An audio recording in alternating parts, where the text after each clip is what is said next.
Okay. Let's come to today's class. We're in free and bound-free processes, and today we're going to do bound-free, or as we perhaps physically can call it, photoionization, bound-free.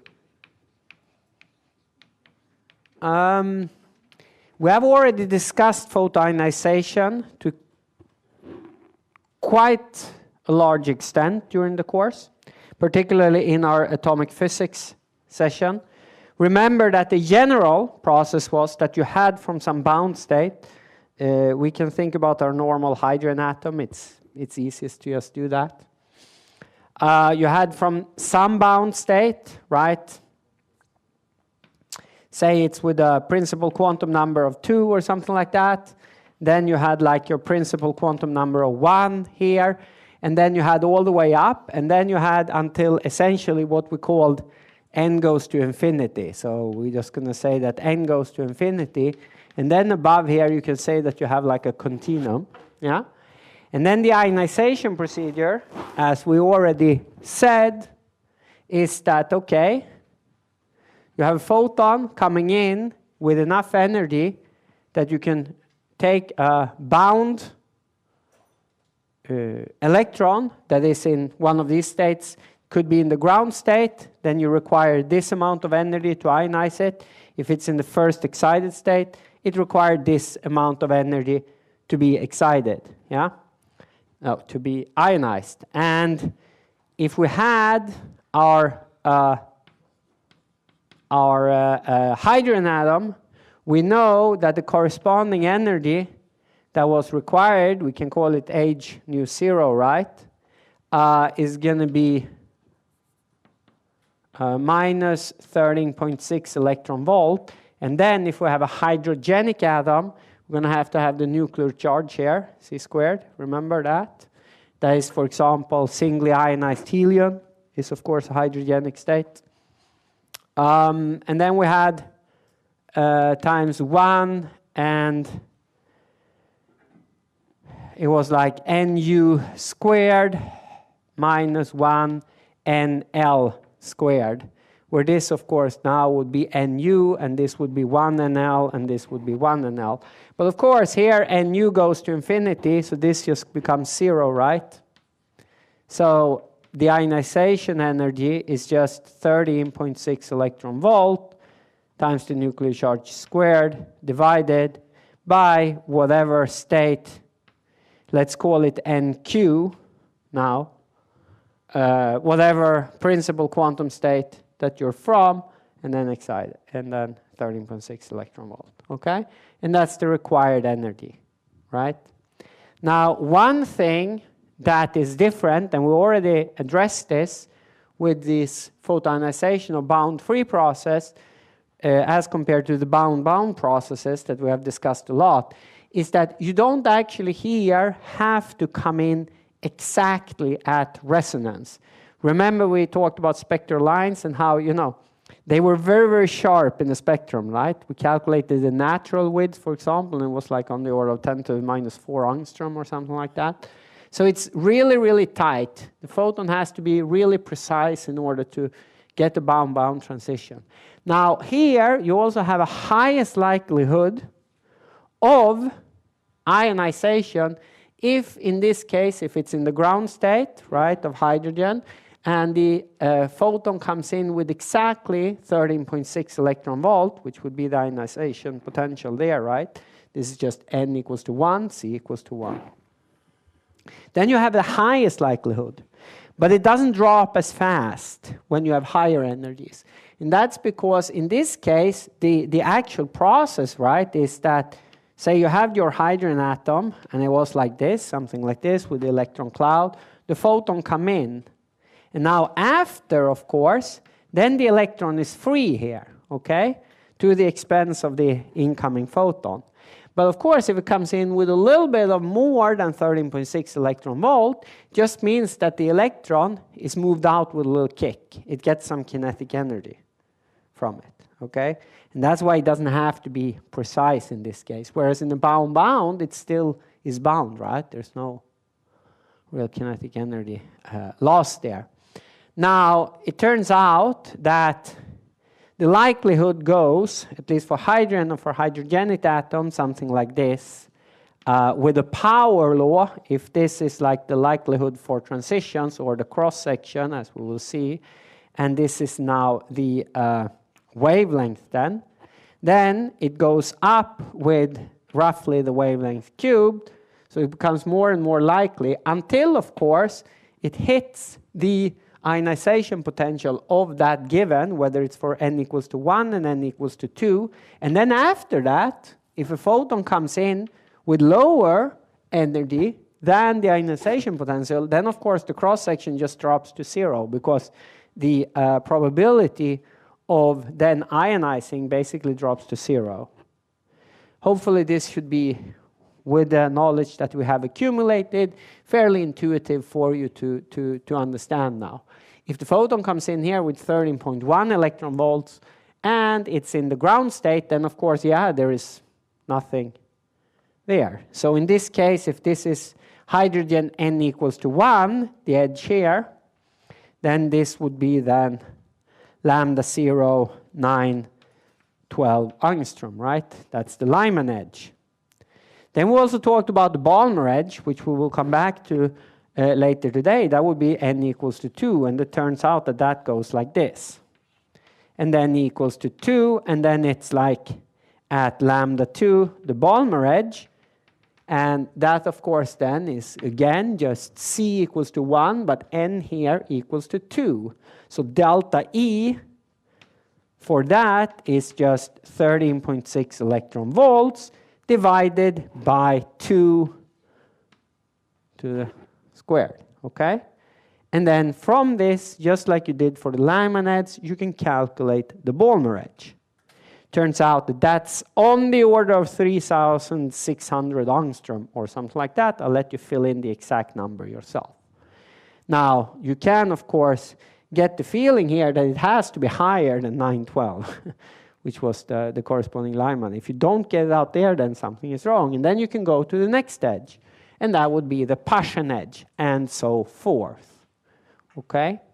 Now, we will see in some minutes that this creates in, for example, stars, very specific edges in the spectrum. And in particular this, the so-called Balmer Jump, is likely the most prominent deviation of a stellar spectrum from a black body. Yeah? Remember that we discussed in a gross kind of way that we could see the emergent spectra from stars as black body radiators, right? And then we could even get the first estimate by looking at the P, applying Wien's displacement law. What's the temperature of the stars? Yeah. Today we're going to do that in a little while, but we're going to try to understand the feature of the Balmer Jump and how that can further assist us in classifying the characters of the stellar spectra just by looking at it. Okay. First, though, we gonna set up this photoionization process in our rate coefficient type of language, right? So now, if we consider now how much energy is removed from the beam, we can say, okay, we have the energy density, okay, and how much is removed. That's going to be dependent on this cross-section now, which is now the bound-free cross-section. The number density, and this number density then is, of course, the number density, not the principal quantum number here. You're going to have to separate notation today. It's a mess, but it should be clear. Concept. So this is now the number density of, say, if this is the Balmer, it would be the first ionized, first excited state of neutral hydrogen, so N2 in this case, just as an example. And then delta S over some length, and that's the energy removed per unit volume. So that would be the energy removed per unit volume and per frequency, yeah, from the beam. And if we take that now to get a rate, we take it also per unit time. We can divide by delta t. Then we see that this is just a speed of light c, right? We get this with the c. And then if we want, instead of the energy, we want the number per unit volume and per unit time, yeah, we have to integrate over the frequency, and we have to divide this by h nu, which is then the energy per photons. So this then becomes the integral over E nu divided by h nu, sigma c bound free, the number density in this case. So we put the number density outside, and we have the speed of light c, and then we have the frequency integral n there, right? Now this we can call the rate, and this is just the number density. So that's the number density times the rate of ionization rate from some level, let's call it, what did I call it? I call it Q, or the number density in some level, call it I here.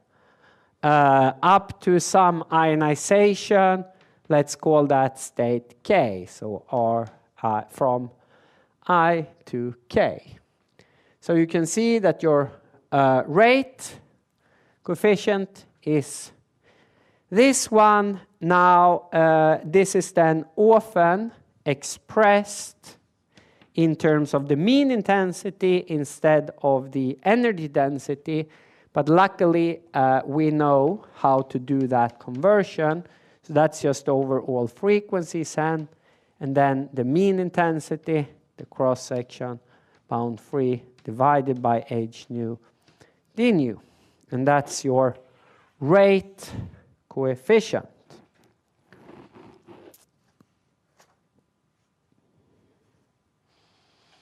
Now, the cross-section, in this case, we're not going to derive here. You can do it in, you can get estimates in ways analogous to what we have done during the course for various processes.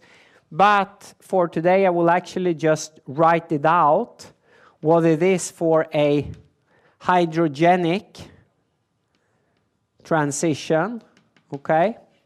And this is due to Kramer. It's 2.815 times 10 to the 29. And then we have G, BF, C, which is the nuclear charge to the fourth power. Now here, I will call this NQ because that's the principal quantum number of the level, so not the number density here. And nu, the frequency to the -3. Okay, so that's our cross-section now. And a few things with this expression. This GBF now is the Gaunt factor. We've had the Gaunt factor for free for thermal Bremsstrahlung. We've had the oscillator strength for bound free.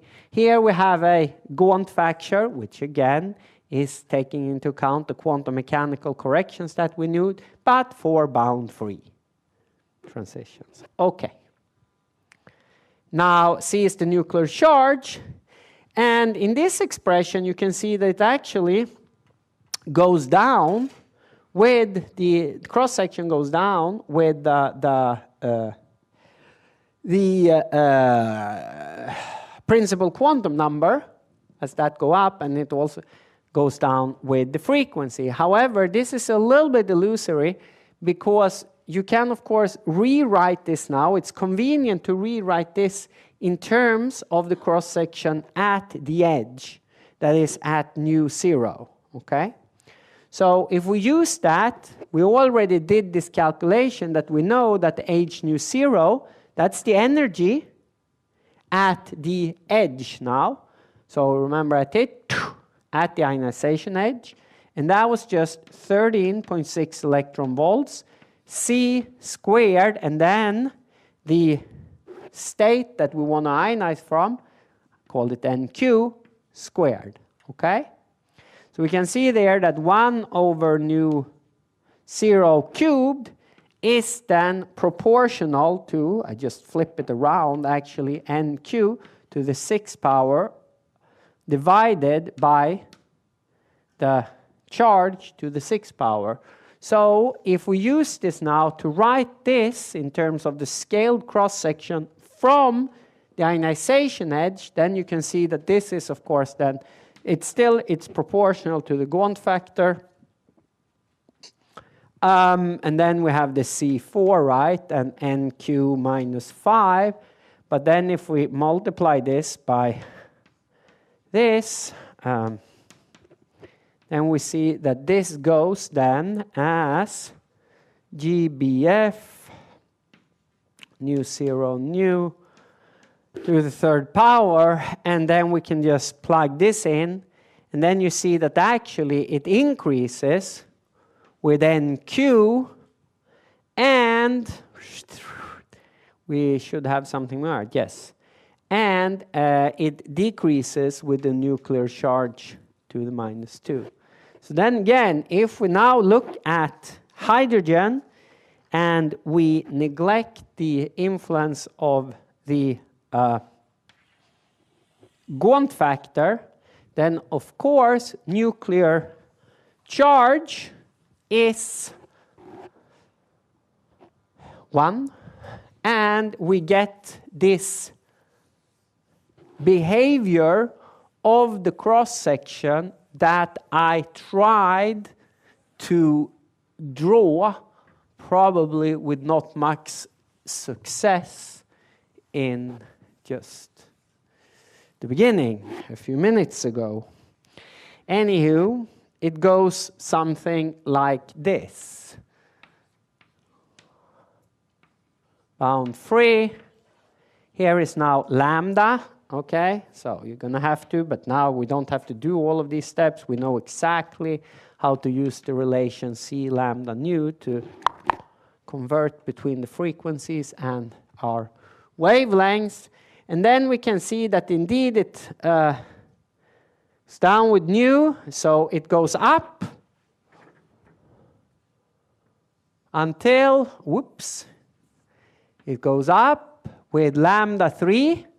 Yeah, until it hits the edge, which is lambda 0, and then of course that one is going to drop to 0.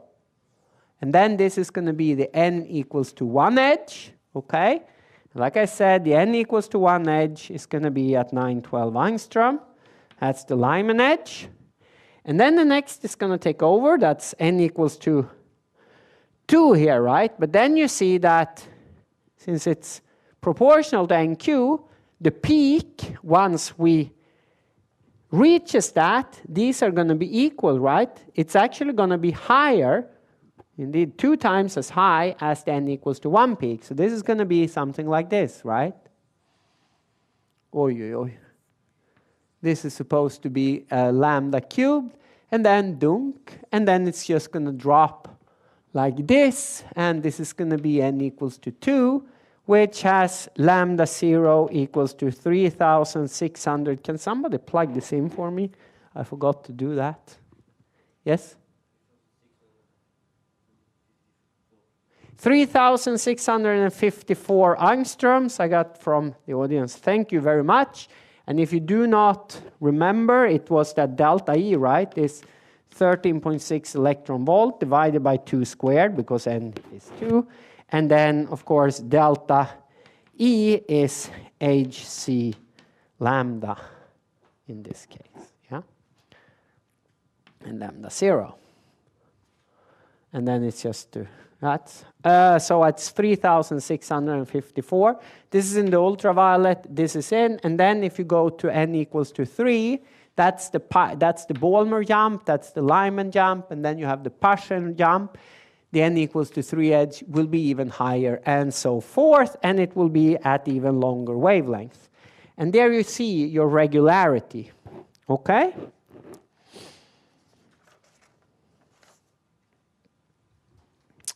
All right, so that was our ionization. Now, I will mention that similarly, should I keep this or should I not? If I need it, we will go back and I will put it back up, okay? You have it in your notes. So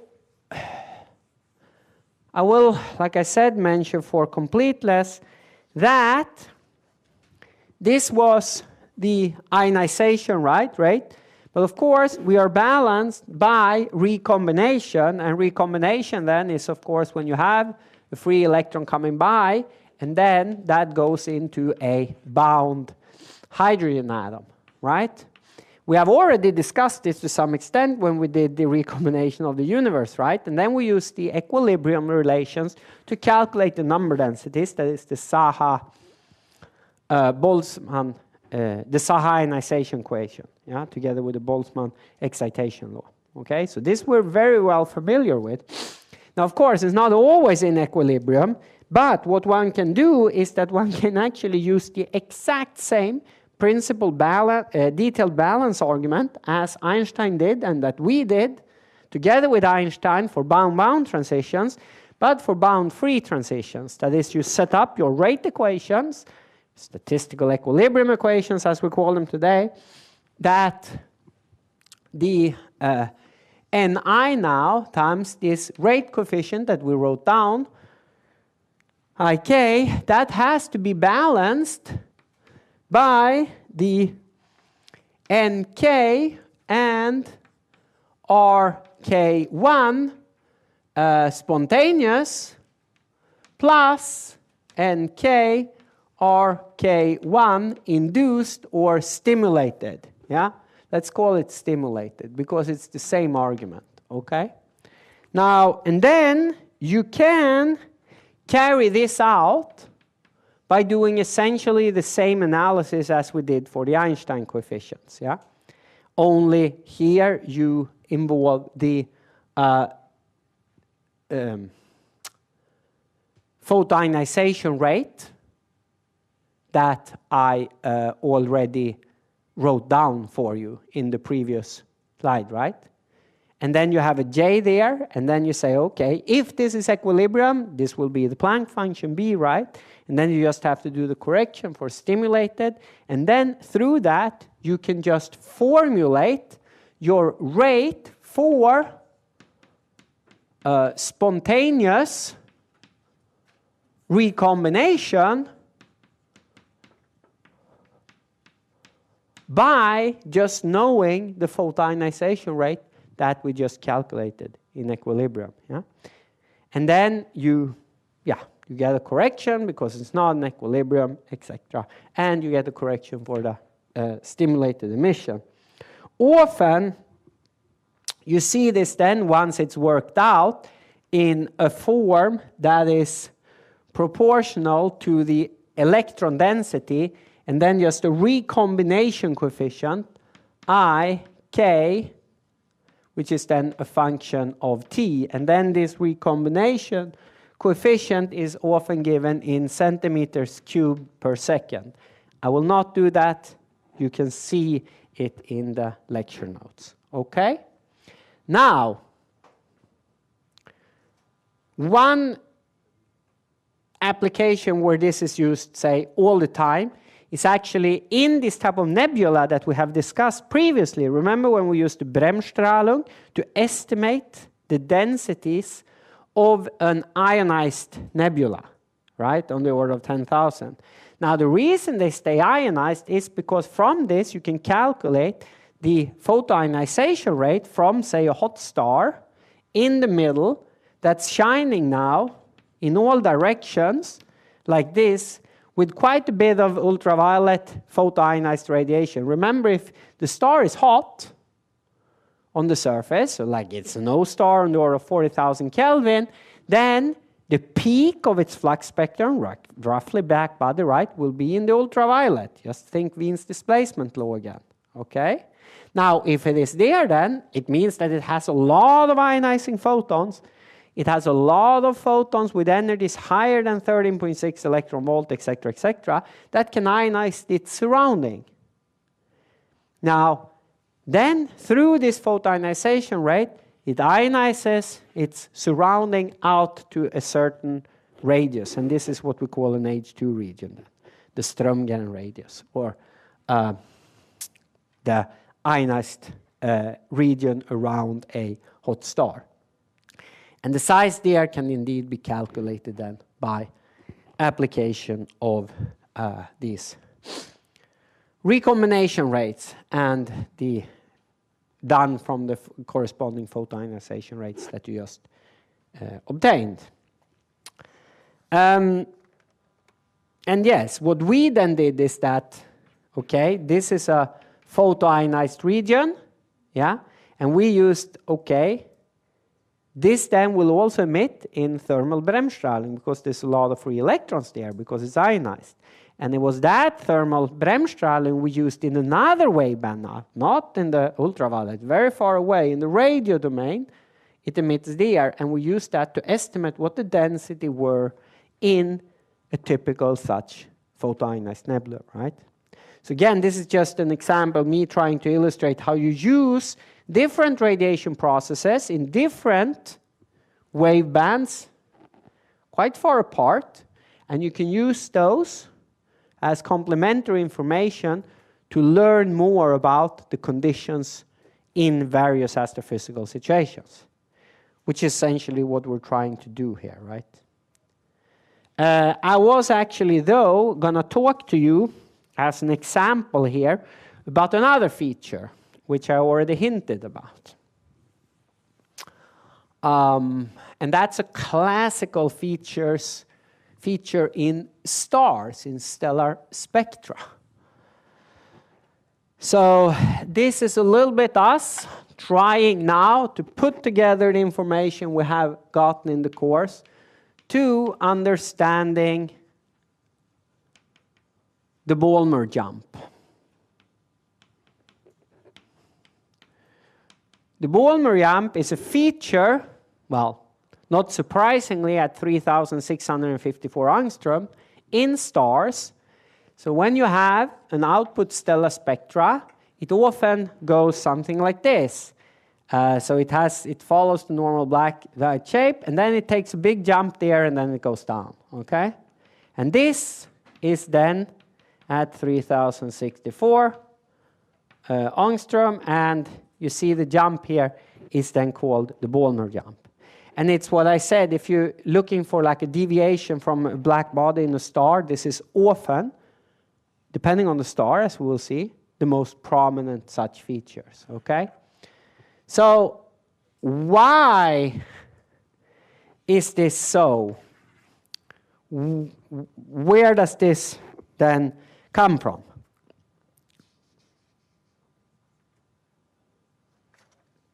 So we're gonna try to understand this by using the following concept. Remember that we did in our chapter 3 the Eddington-Barbier relation. Now essentially the Eddington-Barbier relation said that the flux has a certain wavelength. The emergent flux of the star is approximately pi times the source function at that wavelength at the optical depth of 2/3. Yeah? And this was what we said that, okay, you see down to a layer of approximately 2/3. All right? And that's then going to be the emergent flux. Okay? Now, of course, we know now, if we can assume that this is roughly in thermodynamic equilibrium, this is just then the Planck function at this. So at the temperature then, where tau lambda equals 2/3. Yeah? Okay, we know that the Planck function is the source function if this is thermal. And then the emergent flux as a given wavelength here is going to reflect the Planck function at the temperature where you reach 2/3. Okay, so where do you then reach 2/3? Now imagine that you're dominated around here by the bound free opacity for the Balmer jump. And we just did that. We saw that it went up very much, and then at the Balmer jump, the opacity just dropped, or the cross section, we said. Now, the opacity, of course, or the extinction, if we call it alpha lambda now, that's going to be then sigma lambda, and we call it bound free, times n, and now we're going to say that this is entirely due to the Balmer jump, so this is going to be n2. That is the number of atoms in the first excited state of hydrogen. Okay, and then of course, tau lambda is the integral of this dc in the atmosphere. Okay?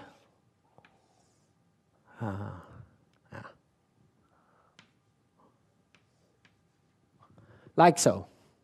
Now we're going to do a brute approximation and just say that this is alpha lambda c. This you cannot really do, but it's just for illustration now.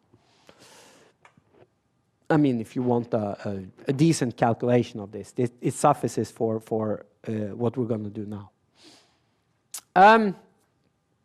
Okay. Then we can think, what enters here? This is then that tau lambda is the cross section, we can keep the approximate, times n times the depth c. Yeah? So let's assume now that we have a star with a given condition. Now then, of course, if we are now lambda, and here is lambda 0. So if we are now at a wavelength below lambda 0, where lambda 0 is now the Balmer jump, right? Then we know that we're just here a little bit lower wavelength, yeah? Then the opacity is going to be high. Perhaps if we're close to the edge, if we're just at the edge, it's going to be just there, right? So if it's lower than equal, then it's going to be high. So that's going to be then lambda bound free times n2 times c, right? But if we're on the other side, what's going to happen there? Well, then greater than lambda 0, then of course, if we say that this is going to be lambda then on the other side of the edge, okay, and do c. But of course, we know that that cross section, lambda, right, greater than lambda 0 is much, much smaller than the cross section on the other side. Okay. So what does this mean in practice? Well, it means that we want to see until tau 2/3. But how far down do we now have to go? Well, on this side, where we have a high cross-section, right, then in order to accumulate 2/3 here, we don't have to go so deep. This can be a smaller number, c, right? So perhaps we go there. And here we have tau lambda smaller than lambda 0 equals to 2/3. That's that level in the atmosphere. However, if we're now on the other side of the edge, we have to go much deeper. I'm exaggerating here, of course, but perhaps we have to go there. Because this one is much smaller, meaning that this one has to be much bigger in order to accumulate the same 2/3. So in this case, tau lambda greater than lambda 0 becomes 2/3 here. But we know that the flux that we're actually going to see is the source function, the Planck function, at that level. And what do we know by of the temperature in the stars? Well, it increases inwards, right? So at this level, we will have one temperature, T1 call it, at lower, and at this we will have T2, with the distinguishing feature that T2 is going to be significantly greater than T1. But of course, if T2 is significantly greater than T1, then it means that the lambda, B lambda there, call it 2 then, of T2 is going to be greater than B lambda of T1. All right. If we have that, then we can immediately see that at T2, we're going to see further into the star, so that the source function is going to be higher, because the temperature is higher, and thus the flux is going to be higher.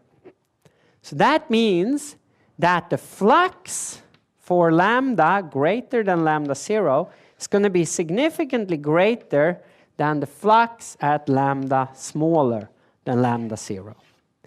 And at the edge, this of course takes the biggest, because we have this huge sharp drop in the opacity. Here, we only basically have the additional sources of continuum opacity that we have, and here we have the bound-free edge. And this is indeed what you see here. At this point, at lambda greater than lambda 0, the flux, the outmerging flux, is significantly higher than on this side. And it's a jump because of this drop in opacity. So the Balmer jump is simply an opacity effect. From the bound-free opacity that drops significantly, meaning that on the other side there, we see deeper down in the star, so that the light that we actually see emergent reflects deeper layers in the star. Deeper layers are hotter layers, thus these hotter layers emit higher fluxes. In a very similar way, you would also see the Lyman edge with a jump, or Lyman jump, a Paschen jump, and so forth. Yeah? It's just that the Balmer jump is at a convenient wavelength, and where a lot of stars emit a lot of photons, such that that becomes the most prominent feature. Okay. And then finally, before I show you some pictures of this, of real stars, we can use this. Okay, yeah, you said that. That's for a given temperature now. We have assumed that the temperature of the star is the same and that these N2s are the same. But then, of course, we know that we can understand the Balmer jump by just this opacity effect, together with, in this case, the Eddington-Barbier relation. But how is this for different stars? Well, then we have to consider this one. This was the cross-section that gives the difference in the cross-section, the jump that gives the jump. But then how strong this will be will, of course, depend on how many atoms are in the first excited state of hydrogen, right? And the good thing for you here is that you have already done an exercise on this with Frank, calculating the opacity of the H-alpha line, in this case, which of course is n equals to 2. The lower level of H-alpha is this level. And the thing is that if you do this for a typical density, say 10 to the minus 11 grams per cubic centimeter squared, which is a typical stellar atmosphere density, and then the number density of the first excited state of hydrogen as a function of temperature goes something like this. And this we discussed again when we did the Saha-Boltzmann relation. That first, you get the excitation because of the exponential in the Boltzmann factor. So at higher and higher temperatures, you get more and more excited atoms, so more and more atoms in N2. But then after a while, the ionization equation wins. That is, you start to ionize more and more and more. So the number of atoms actually then reaches a peak, and then it starts to decline. This is the ionization, and this is the Boltzmann. And it reaches a peak for these densities. And this is important. It's for these densities. It's not the same peak if we consider the densities of the universe as a whole, as we have also discussed. But for these type of densities that are typical for stellar atmosphere, the peak is on the order of 10 to the 4 Kelvin. Now, why is this important? Well, if you now look at the Balmer Jump, 4 different stars with different surface temperatures, then you can indeed see that it's strongest for so-called A stars. A stars have surface temperatures on the order of 10,000 Kelvin. And the reason it's strongest there is exactly this. If you go to cooler stars, such as our Sun, which is on the order of 5,000–6,000 Kelvin, then this is not as strong. You can still see the Balmer Jump a little bit, but not so much. And that's because then the number of atoms in the n equals to 2 state is much, much smaller. So it doesn't become as prominent. Vice versa, if you go to hotter stars, then most of hydrogen is actually going to be ionized away, so that it doesn't become so prominent because of that reason. All right. That's what we need to understand the Balmer Jump. So now let's look at some examples.